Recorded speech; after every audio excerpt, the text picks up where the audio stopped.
ठाण्यामध्ये ठाकरेंच्या ताफ्यावरील हल्ल्यावरून संजय राऊत आणि मनसे नेत्यांमध्ये सध्या जुंपलेली आहे। काळोखाचा फायदा घेऊन हल्ला करण्यात आलाय। मर्द असतात तर समोर आला असतात असं संजय राऊत म्हणाले। तर दिल्लीच्या अब्दालीनं कालच्या गोंधळासाठी सुपारी दिली होती असं देखील राऊत म्हणाले। तर आमच्या नेत्यावर हल्ला कराल तर गप्प बसणार नाही असा इशारा संदीप देशपांडेंनी दिलाय। बीडमध्ये राज ठाकरेंच्या गाडीवर सुपाऱ्या फेकल्याचे ठाण्यात पडसाद उमटले। ठाण्यात सभेसाठी जाताना मुलुंड चेक नाक्याजवळ उद्धव ठाकरेंच्या गाडीवर मनसैनिकांनी शेण आणि नारळ फेकले। गडकरी रंगायतांजवळ मनसैनिकांनी उद्धव ठाकरेंच्या गाडीवर बांगड्याही फेकल्या। त्यामुळे रंगायतन परिसरात मनसैनिक आणि शिवसैनिक आमने सामने आले। मनसैनिक आणि शिवसैनिक यांच्यात बाचाबाची आणि शिवीगाळ देखील झाली। राड्यानंतर ठाण्यातील मनसैनिकांनी राज ठाकरेंना व्हिडिओ कॉलही केला होता। तर पुन्हा राज ठाकरेंवर बोलाल तर घरात घुसून मारू असा इशारा मनसैनिकांनी दिला। कोणी उठावं आणि आमच्या सर्वोच्च नेत्यावर हल्ला करायचा, आम्ही शंडारके गप्प बसणार नाही।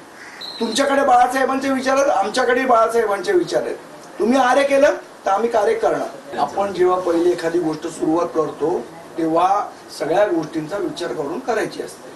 आपण विचार करायचा नाही आणि दुसऱ्यांनी काय केलं की त्याच्यावर मग दुसऱ्याला शहाणपण शिकवायचं, हे बंद झालं पाहिजे। कोण म्हणते ऍक्शन रिॲक्शन कोणी करण्याचा प्रयत्न झाला असेल, काळोखाचा फायदा घेऊन काही फेकला असेल म्हणून तुम्ही वाचलात। जर तुम्ही मर्दांच्या अवलाद असतात तर समोर येऊन केला असतात। माझी त्यांना हात जोडून विनंती आहे पक्षातर्फे, शिवसैनिकांतर्फे, की पुन्हा अशी कृत्य काळोखात अंधारात लपून छपून लांबून फेकाफेकीचे प्रयत्न करू नका। ते कोणाचे कार्यकर्ते होते म्हणता तुम्ही? ते दिल्लीच्या अब्दुल शहा अब्दालीचे लोक होते।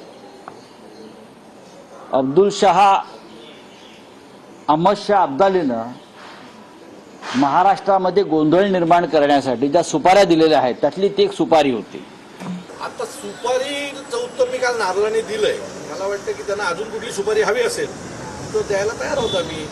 आणि कोणी आम्हाला जर कुठल्या नेत्यांनी सुपारी दिली असेल असं तुमचं मत आहे, मग साहेबांच्या गाडीवर ज्या सुपाऱ्या फेकल्या गेल्या त्याची काय सुपारी सोनिया गांधी आणि राहुल गांधींनी दिली होती का तुम्हाला दिल्लीतनं?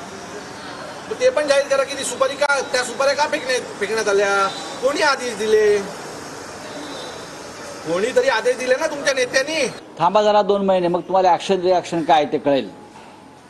ही सत्तेची मस्ती दाखवू नका बरं। नशीब त्यांचं काय ते समोर आले नाहीत। गांड डरपोकांसारखे काळोखात लपून काहीतरी फेकत होते।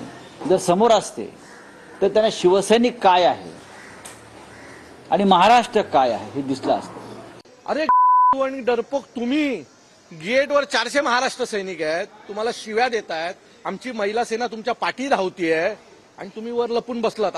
आता यात तुम्ही विचार कोण? एवढी हिम्मत होती ना तुमचे लोक ज्यावेळेला मार खात होते ना खाली, त्याला खाली यायचं ना। अजून कुठलं चॅलेंज पाहिजे आणि तुम्ही कुठलाही चॅलेंज द्यावं पूर्ण करायला आम्ही महाराष्ट्र सैनिक तयार आहोत। अशा पद्धतीनं महाराष्ट्र मध्ये कधीच मागं घडलेलं नव्हतं। जे आत्ता घडतंय ते अक्षरशः महाराष्ट्राचा नाव लौकिक खराब करणाऱ्या गोष्टी आहेत। ह्याच्या सर्व राजकीय पक्षांनी, सत्ताधारी विरोधी पक्षांनी सगळ्यांनी बोध घेतला पाहिजे। ज्या ज्या पक्षांच्याकडनं किंवा त्या पक्षाच्या नेतृत्वाकडनं कार्यकर्त्यांच्याकडनं चुका होत आहेत त्या चुका ताबडतोब थांबवल्याच पाहिजेत असं माझं मत आहे।